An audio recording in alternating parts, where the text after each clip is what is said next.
आज का सबसे बड़ा सवाल आप सबसे यह है, क्या आप बिल्किस बानो को जानते हैं?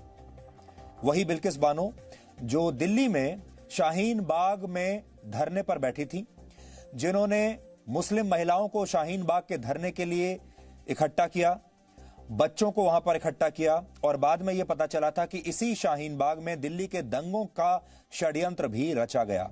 वही बिल्किस बानो। लेकिन आपने उनका नाम नहीं सुना होगा। अमेरिका की टाइम मैगजीन ने उनका नाम सुना है, क्योंकि अमेरिका की टाइम मैगजीन ने आज दुनिया के 100 सबसे प्रभावशाली लोगों की लिस्ट प्रकाशित की है और इसमें भारत के प्रधानमंत्री नरेंद्र मोदी का नाम है। आपको कोई हैरानी नहीं होगी, क्योंकि वो वाकई दुनिया के सबसे प्रभावशाली लोगों की लिस्ट में उनका नाम होना चाहिए और वो हैं भी। लेकिन इसमें एक और हैरानी है, और वो हैरानी इसलिए है कि इसमें शाहीन बाग में गैर कानूनी धरने पर बैठने वाली बिल्किस बानो का नाम भी शामिल किया गया है। टाइम मैगजीन ने बिल्किस बानो का नाम क्यों शामिल किया, इससे ज्यादा महत्वपूर्ण यह जानना है कि प्रधानमंत्री नरेंद्र मोदी का नाम क्यों लिखा गया है। टाइम मैगजीन के संपादक कार्ल विक ने प्रधानमंत्री मोदी के बारे में इस लेख में क्या लिखा है, पहले आप यह सुनिए। उन्होंने लिखा है, लोकतंत्र के लिए निष्पक्ष चुनाव होना ही काफी नहीं है, क्योंकि इससे सिर्फ यह पता चलता है कि किसे अधिक वोट मिले।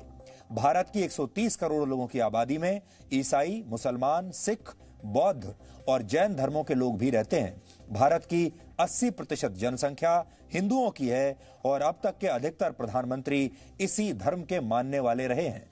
नरेंद्र मोदी ऐसे शासन कर रहे हैं जैसे और कोई उनके लिए मायने ही नहीं रखता। मुस्लिम समुदाय नरेंद्र मोदी की हिंदू राष्ट्रवादी पार्टी बीजेपी के निशाने पर रहा है। यह लिखा है टाइम मैगजीन ने भारत के चुने हुए प्रधानमंत्री के बारे में। और ये चुने हुए प्रधानमंत्री इस नाते मैं आपको कह रहा हूं कि अब जो चल रही है कोई गठबंधन की सरकार नहीं है, इधर उधर से समर्थन लेकर चल रही सरकार नहीं है, पूर्ण बहुमत लेकर बनाई गई सरकार है। टाइम मैगजीन का यह लेख पश्चिमी मीडिया के भारत विरोधी एजेंडे का एक और बहुत बड़ा सबूत है। भारत दुनिया का सबसे बड़ा लोकतंत्र है। हमारे यहां हर 5 साल में चुनाव होते हैं और निष्पक्ष चुनाव कराए जाते हैं, अंग्रेजी में जिसे हम फेयर इलेक्शंस कहते हैं। इन चुनावों के जरिए देश की संसद चुनी जाती है, लोकसभा में सांसद चुने जाते हैं और यही सांसद कानून बनाने का काम करते हैं। इसी संसद से कानून बनाए जाते हैं इस देश के लिए और यह हमारे संविधान में लिखा है। इसी संसद ने, आपको याद होगा, नागरिकता संशोधन कानून को भी पास किया था, जिसे आप CAA के नाम से जानते हैं।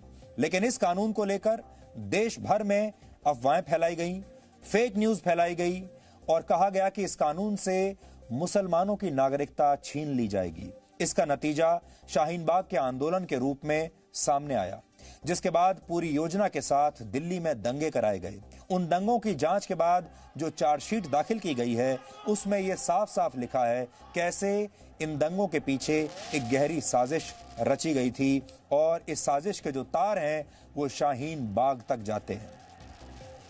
लेकिन टाइम मैगजीन ने आज भारत की पूरी लोकतांत्रिक प्रक्रिया, भारत के 137 करोड़ लोग और उस सरकार को चुनने वाले करोड़ों वोटर्स को बिल्कुल अनदेखा कर दिया, उन्हें नजरअंदाज कर दिया।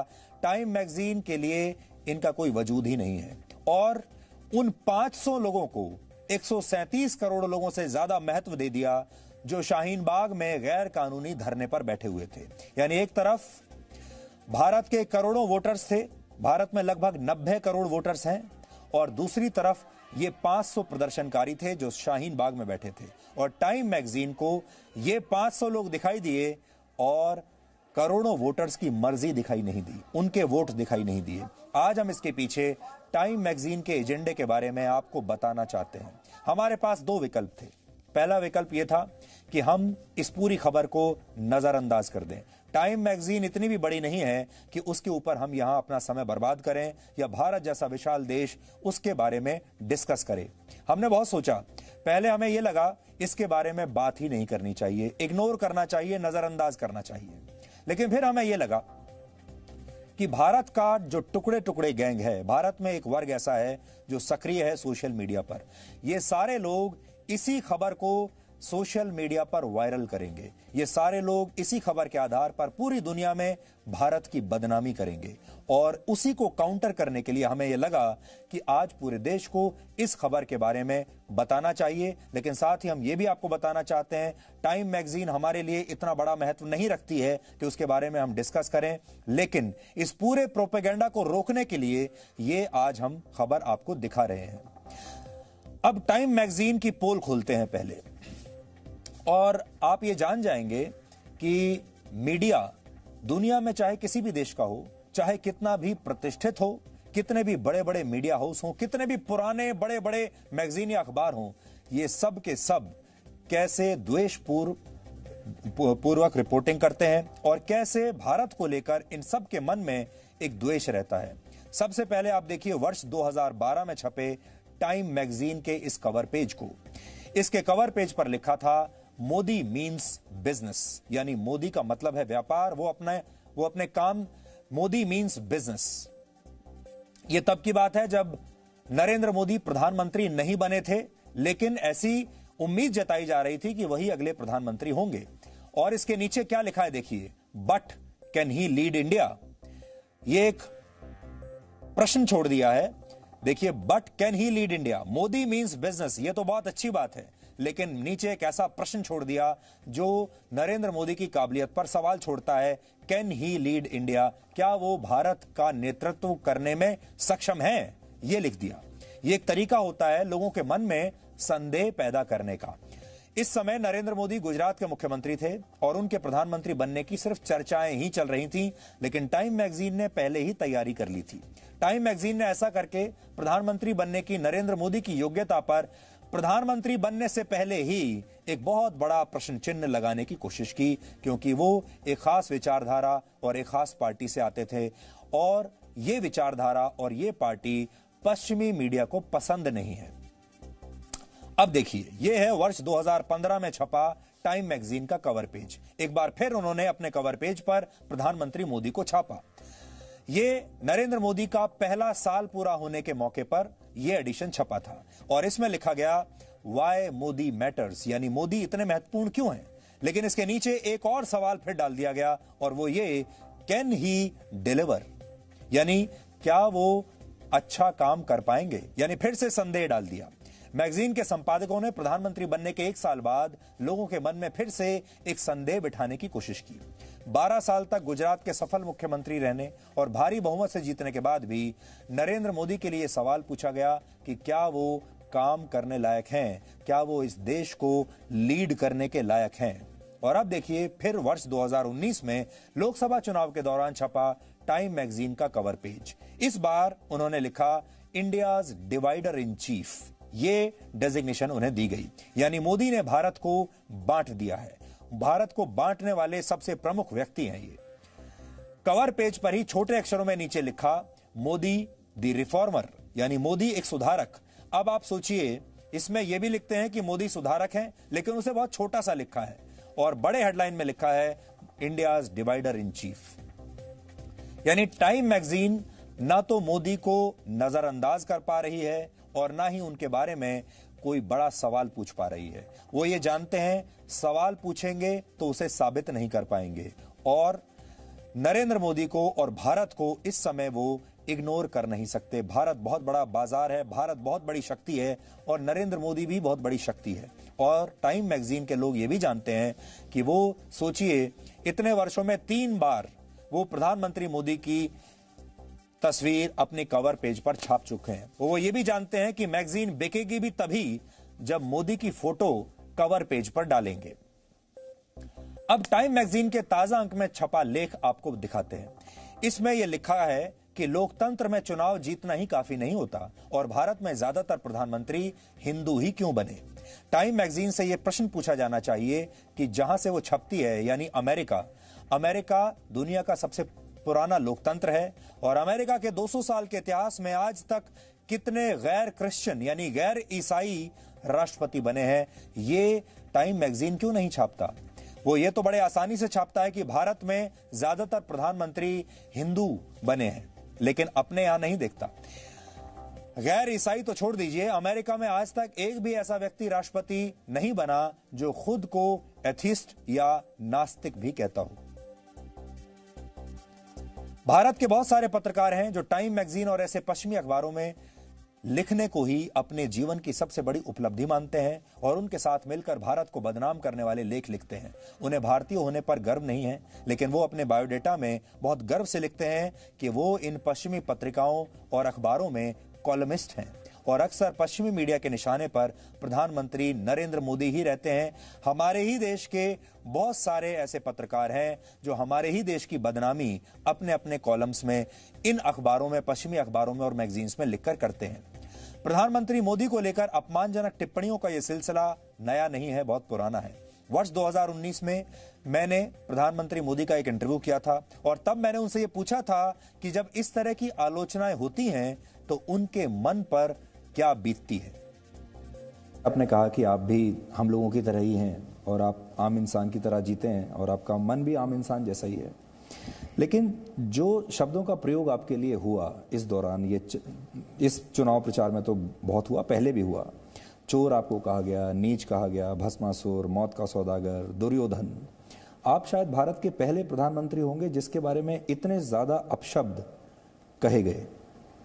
तो आप नेता हैं, इतने तजुर्बेकार हैं, वो बात अलग है, आपको आदत होगी और सुनते सुनते शायद आदत पड़ गई होगी, लेकिन आप क्योंकि आम इंसान हैं, आपके मन में कभी इस बात का दर्द भी होता होगा कि आपसे ऐसी क्या गलती हुई जो ये सारी शब्दावली आपके नाम के साथ जुड़ी।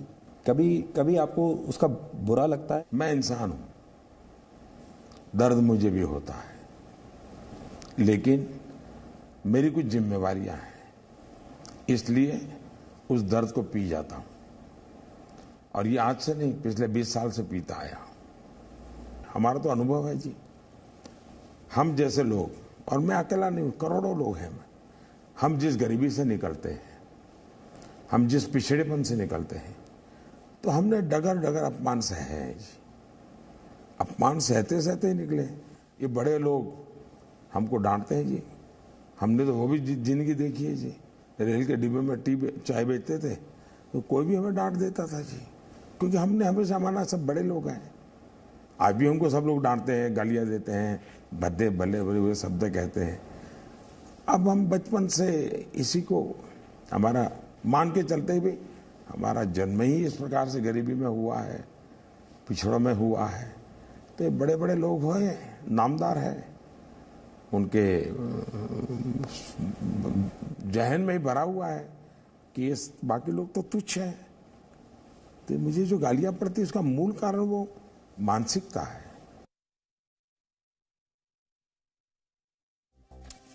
तो आपने ये देखा कि टाइम मैगजीन जैसी मैगजीन, जिसे लोग, दुनिया के लोग बहुत प्रतिष्ठित मानते हैं, बड़ी इज्जतदार मैगजीन मानते हैं, उस मैगजीन ने भी कितना एक तरफा आर्टिकल भारत के बारे में लिखा है। और लोकतंत्र का मतलब क्या है? लोकतंत्र का मतलब है लोगों की मर्जी। लोगों की मर्जी कैसे पता चलती है? वो पता चलती है चुनाव से। और लोकतंत्र में सरकार कैसे बनती है? चुनाव में जिसे ज्यादा वोट मिलते हैं, जो चुनाव में जीतता है उसकी सरकार बनती है। फिर संसद भी वैसे ही बनती है, कानून भी वैसे ही बनते हैं। और यहां टाइम मैगजीन ने भारत की पूरी लोकतांत्रिक व्यवस्था पर ही सवाल उठाने की कोशिश की है, जब वो ये कहता है कि चुनाव जीतना अलग बात है और देश चलाना अलग बात है। अब आप सोचिए कि टाइम मैगजीन ने बिल्किस बानो को उसी सूची में शामिल कर लिया जिस सूची में उन्होंने प्रधानमंत्री मोदी को शामिल किया है। वही सूची जिसमें दुनिया के 100 सबसे प्रभावशाली लोगों को शामिल किया गया है, उसमें बिल्किस बानो का नाम भी है। और बिल्किस बानो, जैसे हम आपको कह रहे थे, आपको अपनी याददाश्त पर जोर डालना पड़ेगा बिल्किस बानो के बारे में पता लगाने के लिए। बिल्किस बानो वही महिला है जिन्होंने नागरिकता कानून के खिलाफ शाहीन बाग में प्रदर्शन किया था और मुस्लिम महिलाओं को एकजुट करके वहां पर सर्दियों में कई महीनों दिन रात वहां पर अपने बच्चों के साथ बैठाया था। और शाहीन बाग आंदोलन का परिणाम दिल्ली दंगों के रूप में पूरे देश ने देखा था, क्योंकि शाहीन बाग में ही दिल्ली दंगों की योजना बनी। दंगों की जांच में यह बात सामने आ रही है कि इसके पीछे टुकड़े टुकड़े गैंग और पीएफआई जैसी कट्टरपंथी संस्थाओं का हाथ था। वहीं से फंडिंग आती थी। ये जो सारे लोग यहां बैठे हैं महीनों तक, पैसा कहां से आया? फंडिंग आ रही थी पीएफआई जैसी कट्टरपंथी संस्थाओं से। बिल्किस बानो को दुनिया के सबसे प्रभावशाली लोगों में शामिल करके टाइम मैगजीन ने भारत की संवैधानिक प्रक्रिया और भारत की संसद को नीचा दिखाने की कोशिश की है। पीएफआई जैसी संस्थाएं जो कि इन्हें फंड कर रही थी, पैसा ला रही थी, इनके लिए उन्हें सही साबित करने की कोशिश की है। उसने एक गैर कानूनी धरने को, गैर कानूनी प्रदर्शन को, एक गैर कानूनी मुहिम जिसमें फेक न्यूज का सहारा लिया गया, जिसमें झूठ का सहारा लिया गया, जिसमें दंगों का सहारा लिया गया, जिसमें सांप्रदायिकता का सहारा लिया गया, जिसके पीछे देश को तोड़ने की मंशा थी, उस प्रदर्शन को, उस मुहिम को टाइम मैगजीन ने आज लीगल बता दिया। कहा कि उनके लिए ये ज्यादा महत्वपूर्ण है और इस देश के 137 करोड़ लोग जिन्होंने वोट दिया, सरकार चुनी, संसद का गठन किया, संसद ने कानून बनाए, उस पूरी प्रक्रिया को आज उन्होंने कह दिया कि यह प्रक्रिया किसी काम की नहीं है। इस कैंपेन को हमें यहीं पर रोकना होगा और आज हमारा मकसद यही है कि हम पूरे देश को जागरूक कर पाएं कि पश्चिमी मीडिया भी अब टुकड़े टुकड़े गैंग का इंटरनेशनल मीडिया पार्टनर बन गया है और वो भी वही छापता है जो यहां से टुकड़े टुकड़े गैंग वाले लोग लिखकर भेजते हैं। और हमारे देश में जो लोग हैं, जैसे विपक्षी दलों के नेता, वो इन्हीं रिपोर्ट्स को अब ट्वीट करेंगे, इन्हीं को सोशल मीडिया पर डालेंगे और फिर पूरे दुनिया में हमारे देश का अपमान होगा। अब हम आपको पश्चिमी मीडिया के भारत विरोधी चेहरे के कुछ और उदाहरण दिखाना चाहते हैं जिससे आपको और समझ में आ जाए। अमेरिका के मशहूर अखबार द न्यूयॉर्क टाइम्स ने सितंबर 2014 में यह कार्टून छापा था। इसमें भारत के मंगलयान मिशन का मजाक उड़ाया गया था। हालांकि भारत दुनिया का पहला देश है जिसने पहली ही कोशिश में मंगल ग्रह की कक्षा में सफलतापूर्वक अपना सैटेलाइट पहुंचाया था। लेकिन जब हमने ये उपलब्धि हासिल की तब न्यूयॉर्क टाइम्स ने क्या छापा ये आप देख सकते हैं। भारत को उन्होंने छापा है। ये पीछे एक किसान नुमा व्यक्ति है, ये उस एलीट स्पेस क्लब में खटखटा रहा है दरवाजा और उसके पीछे उसकी गाय है। इसी तरह वर्ष 2019 में बालाकोट एयर स्ट्राइक के समय वॉशिंगटन पोस्ट अखबार ने भारतीय सेना की कार्रवाई पर शक जाहिर किया था। द वॉशिंगटन पोस्ट ने एक लेख लिखकर इस हवाई हमले के सबूत मांगे थे और ये सवाल उठाए थे कि ऐसा हुआ भी है या नहीं।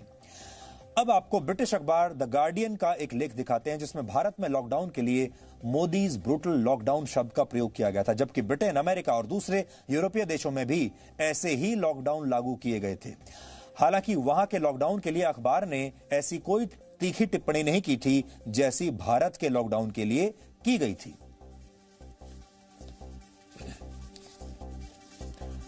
तो आपको इस अंतर्राष्ट्रीय एजेंडे से बहुत सावधान रहने की जरूरत है। Presenting V News app available on Google Play and App Store. Download it now.